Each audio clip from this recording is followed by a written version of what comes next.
আলৌকিক চ্যানেলে সবাইকে স্বাগতম। আজকের গল্পে আপনারা শুনবেন অতৃপ্ত আত্মার ভয়ঙ্কর রূপ। তাহলে সাথে থাকুন আর শুনতে থাকুন আজকের বলা ঘটনা, অতৃপ্ত আত্মার ভয়ঙ্কর রূপ। কানাই আর বলাইয়ের কুড়ে ঘরে নিমাই, দীনানাথ, পরাণ মাঝি একে একে সবাই উপস্থিত। সবাই এ কথা ও কথা বলছে। হঠাৎ দাদুর বাড়ির প্রসঙ্গ উঠতে নিমাই শর্মা বলল, আমার দাদু খুব ভালো ছিল। আজও দাদুর বাড়ির কথা খুব মনে পড়ে। দাদুর কথা আরও বেশি মনে পড়ছে। তবে শেষ স্মৃতিটা ভুলার নয়। পাশে বসে থাকা পরাণ মাঝি বলল, কেন, এমন কি হয়েছিল? নিমাই শর্মা এক দীর্ঘ নিঃশ্বাস ফেলে, শেষ স্মৃতিটা খুবই ভয়ঙ্কর ছিল। তবে আজ আমি বেঁচে আছি আমাদের মাঝে বসে থাকা এই ঠাকুর মশাইয়ের কৃপায়। দীনানাথ বললেন, যা করেছি সেটা আমার ধর্ম, আর তোমাকে রক্ষা করতে পেরে আমি খুব খুশি। পরাণ মাঝি কৌতূহল নিয়ে বলল, কি হয়েছিল সেদিন? দীনানাথ নিমাইয়ের দিকে তাকিয়ে বললেন, ঘটনাটা তুমিই বলো। সবাই গুছিয়ে বসল। বাইরে বৃষ্টি যেন গল্প শোনার অপেক্ষায়। কুড়ে ঘরের ভিতর সবাই তাকিয়ে আছে নিমাইয়ের দিকে। নিমাই গলা খাকারি দিয়ে বলতে শুরু করলেন, আজ থেকে প্রায় 15 বছর আগের কথা। আমার দাদুর বাড়ি ছিল নিমতলা গ্রামে। দাদুর আর কেউ ছিল না, আমি ছাড়া। দাদুর মৃত্যুর খবর পেয়ে আমি রওনা দিলাম নিমতলা গ্রামের দিকে। গিয়ে শুনলাম দাদু অপমৃত্যু হয়েছে। মাত্র 4 জন লোক আমার জন্য অপেক্ষা করছিল। কারণ অপমৃত্যু বলে বাকিরা আসতে চায়নি। সব প্রস্তুত, শুধু আমার অপেক্ষা। আমি গিয়ে পৌঁছলাম। মনটা খুব খারাপ দাদুর জন্য। দাদুর দেহটা বাইরে পড়ে আছে। সবাই বলল, আর দেরি নয়, কালো বৃষ্টি নামবে, শ্মশানে চলো। শ্মশানে যাওয়ার আগে আমি একবার দাদুর ঘরে ঢুকলাম। ঘরটা ফাঁকা লাগছিল। সেই পুরনো স্মৃতিগুলি ভেসে উঠছিল মনে। যেই দাদু আমাকে এত ভালোবাসত সে আর নেই, শুধু স্মৃতিগুলিই রয়ে গেছে। এই পর্যন্ত বলে নিমাই থেমে গেল। তার চোখের কোণায় দুফোঁটা জল গড়িয়ে পড়তে লাগলো। দীনানাথ বললেন, আহা, শান্ত হও নিমাই, যা হয়েছে তা আর ফিরে আসবে না। নিমাই চোখ মুছে আবারও শুরু করলেন। বাইরে বিদ্যুৎ চমকাচ্ছিল আর নিমাই বলতে শুরু করলেন, আমরা দাদুকে নিয়ে গেলাম নিমতলা শ্মশানে। চিতা তৈরি হলো। আগুন দেওয়ার ঠিক আগের মুহূর্তে হঠাৎ প্রচণ্ড ঝড় শুরু হলো। আমার সাথে ছিল হরি, বিষ্ণু, স্বপন আর এই দীনানাথ ঠাকুর মশাই। ঝড় এত জোরে উঠল যেন সব উড়িয়ে দেবে। সাথে মুষলধারে বৃষ্টি। আমরা পাশের একটা ঘরে দাদুর খাটিয়াকে রেখে অপেক্ষা করছিলাম কখন বৃষ্টি ঝড় থামবে। স্বপন দাদুর দেহ ধরে বসেছিল, কারণ মৃতদেহ একা ফেলা রাখা যায় না।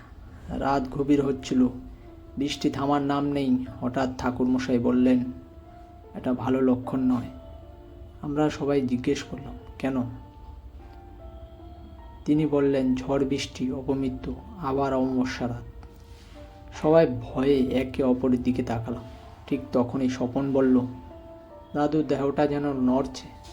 আমরা তাকিয়ে কিছু দেখতে পেলাম না, কিন্তু কিছুক্ষণ পরে খাটিয়াটা নিচ থেকে থরথর করে কাঁপতে লাগলো। তখন দীনানাথ বললেন, এই শ্মশান অপবিত্র হয়ে গেছে। তোমার দাদুর বেঁচে থাকার ইচ্ছা পূরণ হয়নি, তাই এ অবস্থা। আমরা ভয় পেয়ে গেলাম। হঠাৎ দেখি একটু দূরে একটা অদ্ভুত কালো ছায়া দাঁড়িয়ে আছে। দীনানাথ বললেন, স্বপন, দেহটা ছেড়ে এখানে চলে আসো। স্বপন দেহ ছেড়ে দিতে খাটিয়াটা উড়ে গিয়েই জঙ্গলের দিকে চলে গেল। এরপর আমাদের চোখের সামনে অলৌকিক ঘটনা ঘটল। যেই চিতাটা আমরা সাজিয়েছিলাম সেটা নিচ থেকে ধাউ ধাউ করে এই ঝড় বৃষ্টির মধ্যে জ্বলে উঠল। কি ভয়ঙ্কর দৃশ্য, যা কল্পনা করা যায় না। সবাই ভাবলাম, আর হয়তো বাঁচব না। নিরুপায় হয়ে আমরা দীনানাথকেই বললাম, বাঁচার কোনো উপায় আছে কি ঠাকুরমশাই? তিনি বললেন, আছে, তবে খুব কঠিন। পাশে একটা বেল গাছ আছে, যদি কেউ একটা বেল এনে দিতে পারো তাহলেই কিছু করা যাবে। স্বপন বলল, আমি যাব। আমিও বললাম, আমিও স্বপনের সাথে যাব। ঠাকুরমশাইয়ের একটা শর্ত ছিল, খুব ভয়ঙ্কর। ফিরে আসার সময় তাকানো যাবে না, যদি তাকায় তাহলে সব শেষ। আমি আর স্বপন বেলান্তি ছুটে গেলাম বৃষ্টির মধ্যে। ঠিক বেল নিয়ে আসার সময় পিছনে তাকাতে যাচ্ছিলাম, কারণ আমার মনে হচ্ছিল দাদু আমাকে ডাকছে, নিমাই আমি তোর দাদু, একবার তাকা। তৎক্ষণি স্বপন বলল, না পিছনে তাকাবে না, ওটা তোমার দাদু নয়, মায়াবী রূপ নিয়েছে। আমি আর স্বপন কোনো মতে দৌড়ে ঘরে ঢুকলাম। তারপর ঠাকুরমশাই বেলটা 6 ভাগ করে গঙ্গা জল ছিটিয়ে মন্ত্র পড়লেন, আমাদের সবাইকে 1 ভাগ করে খেতে দিলেন। আর একটা অংশ বাকি ছিল। আমি জিজ্ঞেস করলাম, এটা কার? তিনি বললেন, ওটা চিতার ছুঁড়ে মারো, যদি আগুনে পড়ে তবে আমরা বেঁচে যাব, আর না হলে সব শেষ। আমি সাহস করে ছুঁড়ে মারলাম, সাথে সাথে আগুন নিভে গেল। তিনি বললেন, সময় নেই, আপনার রূপ বদলেছে, এই একটা সময়, সবাই চলো। আমরা সেই শ্মশান থেকে বেরিয়ে গ্রামের দিকে এগুতে লাগলাম এবং ছুটে কোনো রকমে সেই স্বপন পাজার বাড়িতে গিয়ে উঠলাম। সারা রাত দু চোখে ঘুম নেই কাউর, ভয়ে আতঙ্কে জর্জরিত। তারপর ভোর হতেই আমি আর ঠাকুরমশাই চলে আসবো, কিন্তু চলে আসার আগে ঠাকুরমশাই সেখানে বাকি 3 জনকে একটা একটা করে রক্ষা কবচ দিয়ে দিলেন এবং বললেন, এটা যেন সবসময় হাতে বেঁধে রাখে। আমরা দুজনেই আবার ফিরে এলাম এই রূপগঞ্জ গ্রামে।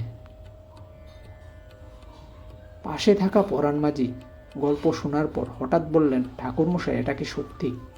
দীনানাথ বললেন, হ্যাঁ সবটাই সত্যি, নিমাই যা যা বলেছে সব সত্যি ঘটনা। ধন্যবাদ শ্রোতাগণ পাশে থাকার জন্য। গল্পটি কি সত্যি না কাল্পনিক? আমার মত আর আপনাদের মতের জন্য কমেন্ট বক্সে অবশ্যই জানাবেন, আর নতুন গল্পের জন্য এভাবে পাশে থাকবেন। নমস্কার।